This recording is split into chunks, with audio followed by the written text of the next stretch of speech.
ఇది లైవా?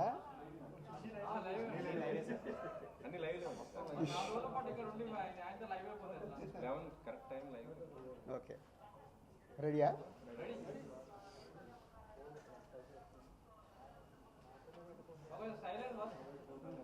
అందరికీ నమస్కారం. మీ అందరికీ తెలిసిందే, 4 రోజుల నుంచి ఫిలిం ఇండస్ట్రీలో అండ్ ఇంకా కొన్ని ప్రైవేట్ సెక్టార్స్ మీద ఇన్కమ్ ట్యాక్స్ సెర్చులు జరిగాయి. సో ఈ సెర్చుల విచిత్రం ఏంటంటే, మీడియా వాళ్ళందరూ ఛానల్స్లో కానీ సోషల్ మీడియాలో కానీ, నేను సెలబ్రిటీని కాబట్టి ఎన్నో సెర్చులు జరుగుతున్నా, సో నా న్యూసే మీకు క్యూరియాసిటీ ఉంది కాబట్టి మీడియాకి కానీ, మీ మీడియా ద్వారా సొసైటీకి కానీ, సో దానికి మీరు ఎంత ఫోకస్ చేస్తున్నారో 4 రోజుల నుంచి మీడియా ద్వారా చూస్తూనే ఉన్నాం. సో అందుకే మీ క్యూరియాసిటీకి దీనికి 4 రోజుల నుంచి ఏమి జరిగింది అనేది చెప్పాల్సిన అవసరం ఉందని మీ అందరినీ పిలవడం జరిగింది. లేకుంటే తెలిసింది తెలియని ఏదేదో న్యూస్లు వేసుకుంటూ 4 రోజుల నుంచి హైలైట్ చేస్తూ ఉన్నారు. ఇన్కమ్ ట్యాక్స్ సెర్చ్ అనేది మాకు 2008లో ఒకసారి జరిగింది.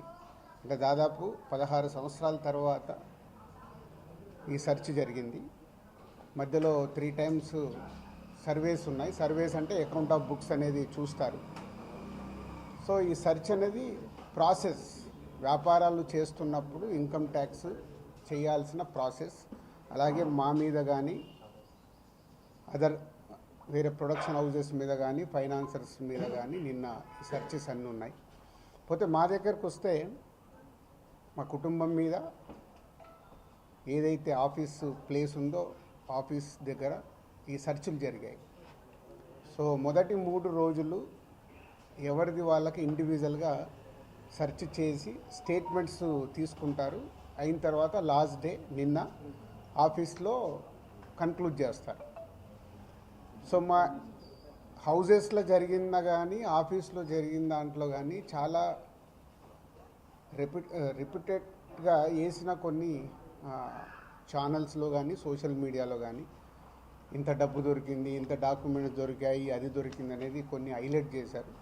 ఎక్కడ కూడా మా దగ్గర డబ్బు కానీ డాక్యుమెంట్స్ కానీ ఐడెంటిఫై కానీ మా దగ్గర నుంచి వాళ్ళు తీసుకున్నది కానీ లేదు. నా దగ్గర ఒక 5 lakhs, మా శిరీష్ గారి దగ్గర ఒక 4.5 lakhs, అలాగే మా డాటర్ ఇంట్లో 6 lakhs, ఆఫీస్లో 2.5 lakhs, మొత్తం బిలో 20 lakhs. మా అందరి దగ్గర కలిపి బిలో 20 lakhs ఉంది. అలా ప్రతి ఒక్కటి ఇట్లా వాళ్ళు ఇన్కమ్ ట్యాక్స్ ఏమేమి చూశారనేది ఇలా వాళ్ళది అయిన తర్వాత పంచనామా చేసిస్తారు. సో క్యాష్ రూపంలో అది. అలాగే 5 సంవత్సరాల నుంచి మేము ఎక్కడ ప్రాపర్టీస్ కానీ వేరే దాంట్లో ఇన్వెస్ట్మెంట్ చేయడం కానీ ఎక్కడ ఏమీ జరగలేదు. అది కూడా డిపార్ట్మెంట్కు టోటల్గా అందరి దగ్గరికి వెళ్ళి క్లియరెన్స్ చేసుకున్నారు. ఇది క్లీన్, ఎక్కడ డాక్యుమెంట్స్ కానీ అలాంటివి ఎక్కడేం లేవు. అలాగే బిజినెస్ దాంట్లో ప్రొడక్షను, డిస్ట్రిబ్యూషను, థియేటర్ సైడ్ ఉన్నాం కాబట్టి వాళ్ళకి అన్నీ డీటెయిల్గా కావాలి. డీటెయిల్ అంటే ప్రొడక్షన్ ఎలా జరుగుద్ది, ప్రొడక్షన్లో 24 క్రాఫ్ట్స్ ఉంటాయి. ఆ 24 క్రాఫ్ట్స్లో లావాదేవీలు ఎలా ఉంటాయి ఒక్కొక్క సినిమాకి. సో ఆ డీటెయిల్స్ అన్నీ వాళ్ళు తీసుకోవడం జరిగింది. అలాగే డిస్ట్రిబ్యూషన్ సైడ్ ఎలా ఉంటుంది, ఎగ్జిబిషన్ సైడు ఎలా ఉంటుంది అనేది వాళ్ళన్ని డీటెయిల్స్ అడుగుతూ అందరి దగ్గర తీసుకొని ఫైనల్గా నా దగ్గర నిన్న ఇవన్నిటిని ఎవరెవరు ఏమేమి స్టేట్మెంట్లు ఇచ్చారు, ఏముంది అనేది ఫైనల్ నాతో నిన్న కన్క్లూడ్ చేశారు. డిపార్ట్మెంటే ఆశ్చర్యపోయింది. అంటే ఇంత దిల్ రాజు గారిని మేము ఏదో ఎక్స్పెక్ట్ చేసాం, అలా ఉంటుంది ఇలా ఉంటుందని సెర్చ్ జరిగేటప్పుడు దే ఆర్ వెరీ హ్యాపీ. వాళ్ళకు మాకు జరిగిన కోఆపరేషన్లో కానీ దాంట్లో కానీ they are very happy department. ఫర్దర్గా ఆడిటర్స్ డిపార్ట్మెంట్ ఉన్నదాని మీద వాళ్ళు క్లారిటీ చేసుకుంటారు. అన్ని బుక్స్ ఆఫ్ అకౌంట్స్ కరెక్ట్గా ఉన్నాయా, ఇవేమున్నాయి లాస్ట్ 5 years అని, అవన్నీ వాళ్ళు చేసుకొని కన్క్లూడ్ చేస్తారు. ఇదైపోతే మా మదర్ది, అమ్మకి 19th రోజు కాఫ్ కోల్డ్ ఎక్కువైంది. 19th అయిన తర్వాత ఇంట్లో వెళ్ళేసి ట్రీట్మెంట్ తీసుకొని వచ్చి ఇంట్లో ఉన్నారు. సడన్గా కాఫ్ ఎక్కువ అవుతే ఇమీడియట్లీ హాస్పిటల్కి పంపించాం. దానికి ఎవరో కొందరు హార్ట్ అటాక్ అని ఇంకేదో అయిందని రకరకాల న్యూస్లు క్యారీ చేస్తారు. She very fine. జస్ట్ 2 రోజులు, షీఈ్ 81 ఏజ్, 2 రోజులు హాస్పిటల్లో ఉండి ఇప్పుడు డిశ్చార్జ్ అయ్యి వస్తున్నారు. She's very normal. Lungs infection కొంచెం పెరగడం వల్లే కాఫ్ వచ్చింది, దానికి ట్రీట్మెంట్ తీసుకొని వస్తున్నారు.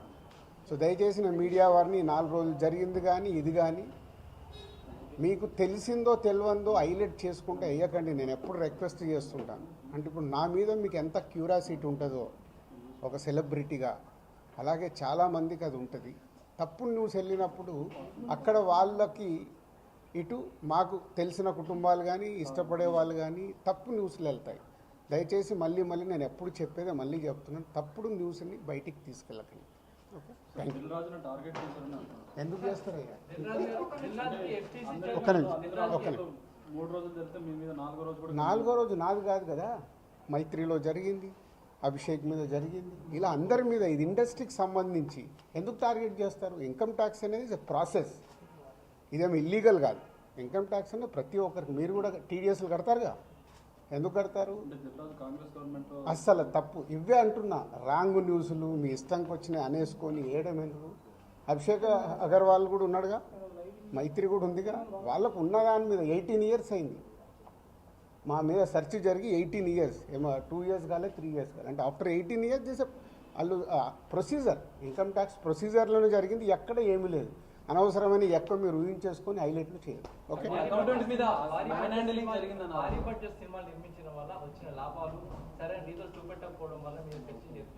నా దగ్గర కాదండి, మొత్తం జరిగితే మళ్ళీ మీ దగ్గర అంటారండి.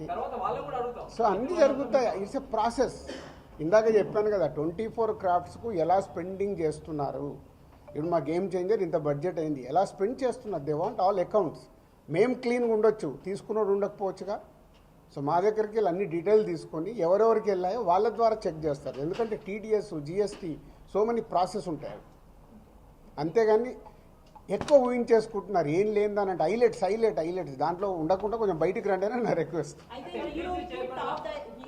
టాప్ డైరెక్టర్స్ కి బ్లాక్ ఇవ్వడం వల్లే ఇష్యూస్ వస్తున్నాయి అనేది కూడా వినిపిస్తుంది. మీలో కొంతమంది, మీ ప్రొడ్యూసర్స్ కొంతమంది చెప్తున్నారు, దీనికి ఏమంటారు? మీ ఛానల్స్ కూడా చాలా చెప్తారు, బ్లాక్ ఎక్కడ ఉంది, ఎక్కడికి వెళ్ళి వస్తుంది, నువ్వు సినిమా ఎక్కడ చూస్తున్నావు, ఆన్లైన్లో టికెట్ బుక్ చేసుకుంటున్నావు, 90% బుక్ మై షోలో బుక్ చేసుకుంటున్నావు, పేటీఎంలో బుక్ చేసుకుంటున్నారు. ఎక్కడుంది క్యాష్?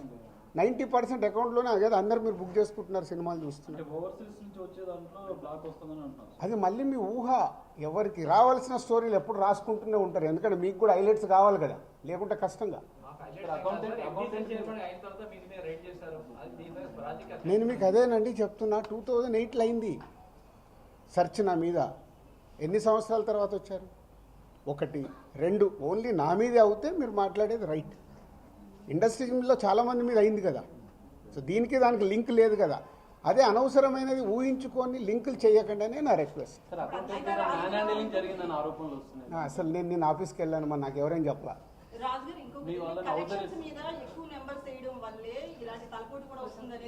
అది మొత్తం ఇండస్ట్రీ అంతా కలిపి మాట్లాడతాం, అది నేను ఇండివిజువల్గా మాట్లాడకూడదు. అలాంటి ఏదైనా ఉంటే కరెక్ట్ చేయాల్సిందే, ఇండస్ట్రీ తరఫున కరెక్ట్ చేయాలి. 22 నుంచి మీరు ఐటీ ఫైల్స్ చేశారా సార్? ఎవ్రీ ఇయర్ ఉంటుంది. 22 నుంచి అంటే ఎవ్రీ ఇయర్ ఉంటుంది. అదే 22, 23 వరకు అసెస్మెంట్స్ అయిపోయాయి. 30% స్లాబ్లోకి ఎంటర్ అయ్యారు కదా, దానికి సంబంధించి కూడా క్లియర్ ఉందా? ఏంటది? 30% ₹40 దాటితే ఐటీ అన్నదాన్ని. మీరు ఎక్కడున్నారండి బాబు? నా కంపెనీ టర్న్ ఓవర్ ఎంత 30% గురించి మాట్లాడుతుంది. హైలైట్ టర్న్ ఓవర్ నా కంపెనీది. ఎప్పుడో 2008లోనే నా సర్వే అయిందంటే అప్పుడే ఎంటర్ అవుతుంది కదా, అవుద్ది. అయితే ఫిల్మ్ ఇండస్ట్రీలో రైట్స్ జరగడం కూడా ఒక ప్రెస్టేజ్ ఇష్యూగా కొంతమంది చూస్తున్నారు, డైరెక్టర్లు, హీరోలు, వీళ్ళంతా. దీనికి ఏమంటారు మీరు? అంటే ఇన్కమ్ ట్యాక్స్ వాళ్ళు అదే అంటారు, సార్ మేము వచ్చినామంటే మీరు పెద్దోళ్ళు అని. సో మీ మీద కూడా చేయించుకోరు, మీరు ఫాస్ట్గా పెద్దోళ్ళు అవుతారు. సార్ మీకు సిబ్బందిని కూడా హౌస్ అరెస్ట్ చేశారన్న వార్త. అది న్యాచురల్. అంటే హౌస్ అరెస్ట్ అంటే ఇప్పుడు నేనున్నాను 3 రోజులు, మీ వీడియోలు తీస్తున్నాను, నేను ఎక్కడికైనా వాకింగ్ చేస్తాను, బయటికి వెళ్ళనివ్వరు. కమ్యూనికేషన్ కాకుండా వాళ్ళకి కావాల్సిన ఇన్ఫర్మేషన్ తీసుకోవడానికి అందరినీ డిఫరెంట్లో ప్లేస్లో పెట్టి ఫైనల్గా కన్క్లూడ్ చేస్తారు. ప్రొడక్షన్ టైంలో జరిగిన లావాదేవీలు, తర్వాత మీ సినిమా రిలీజ్ అయినాక వచ్చిన లావాదేవీలు, వీటన్నిటి మీద అడగడం జరిగిందా లేదా ప్రొడక్షన్ అది ఆటోమేటిక్ అండి, అది ప్రాసెస్.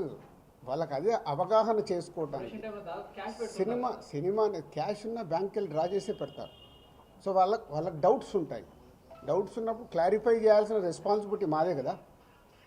సో అలా ఒక్కొక్కటి ప్రొడక్షన్ ఏంటి, డిస్ట్రిబ్యూషన్ ఏంటి, ఎగ్జిబిషన్ ఏంటి, ఎలా ప్రాసెస్లో ఉంటాయి అన్నీ ఎక్స్ప్లెయిన్ చేస్తూ వచ్చాను. మీ దగ్గర 5 lakhs రూపీస్ అని అన్నారు, శిరీష్ గారి దగ్గర 4.5, at the same time Hanshita గారింట్లో ఎంత స్వాధీనం చేస్తారు? 6.5 lakhs. టోటల్ కలిసి 20 లక్షలండి.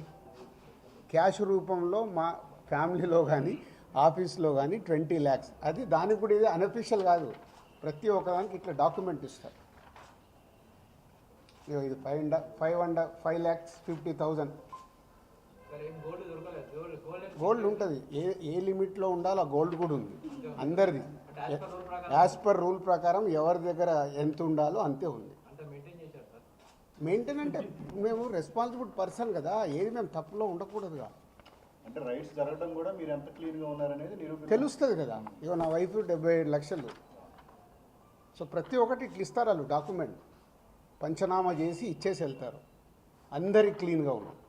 అయితే ఎన్ఆర్ఐ నుంచి పొలిటీషియన్స్ నుంచి కొంత బ్లాక్ మనీ రావడం, దాన్ని ఎక్కువగా ఫిల్మ్ ఇండస్ట్రీలో పెట్టడం ఇలాంటివి జరుగుతాయి అంటారు కదా, దీని గురించి నాకు ఇప్పియరాదు, నేను తీసుకుంటాను. మరి తక్కువ ఇంట్రెస్ట్లో ఎక్కువ ఇంట్రెస్ట్లో కడుతున్నాను నేను. సంక్రాంతికి వస్తున్న సినిమా మీద ఏపీ హైకోర్టులో ఒక పిటిషన్. అవన్నీ జరుగుతూనే ఉంటాయి. ఎంతసేపు నెగిటివ్ పాజిటివ్ మాట్లాడు. అవన్నీ ప్రాసెస్లో జరుగుతుంటాయి. ఎందుకు వేసారు, ఏది ఆగదుగా, ప్రాసెస్ అది జరుగుతుంది. ఓకే, ఏం చెప్పాలి, అయిపోయింది, మొత్తం తీసుకున్నారు. థర్డ్ రోజు వచ్చి కలవమన్నారు. ఈ లోపల చెక్ చేసుకుంటారు, ఆడిటర్ వెళ్ళి మాట్లాడతారు. థర్డ్ రోజు వెళ్ళి నేను కలుస్తాను. నెక్స్ట్ అయిపోయింది కదా, చెప్పినా కదా మొన్నే 2025 స్టార్ట్ అని. సంక్రాంతి వస్తున్నాం, స్టార్ట్ అయింది కదా. ఎలా సూపర్ హిట్లు కొట్టాలనేది మన పని, అదే మొదలు పెడతా. ఓకే, పాజిటివ్ అండి. థర్డ్ రోజు రమ్మన్నారు. ఈ లోపల ఆడిటర్ వెళ్ళి మాట్లాడతారు. Okay, thank you.